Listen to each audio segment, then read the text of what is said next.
They lacked courage, not wanting to face a conflict even when lives were at stake, and they disobeyed God's law, allowing deliberate abuse and unaliving. What drastic consequences can result when social protocol carries more authority than moral convictions?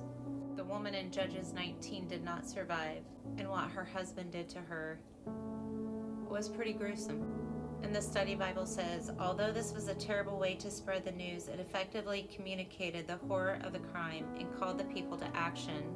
Ironically, the Levite who alerted Israel to the unaliving of his concubine was nearly as guilty for her death as the men who had actually unalived her. The horrible crime described in this chapter wasn't Israel's worst offense. Even worse was the nation's failure to establish a government based upon God's moral principles, where the law of God was the law of the land. As a result, laws were usually not enforced and crime was ignored. Sexual perversion, murder, and lawlessness were byproducts of Israel's disobedience to God. Whenever we abandon God and His Word, all sorts of evil will likely follow.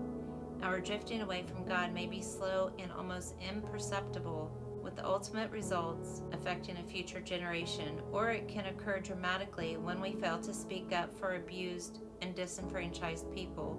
We must continually call people to God and work toward the establishment of God's reign in the heart of every person. The Israelites weren't willing to speak up until events had gone too far.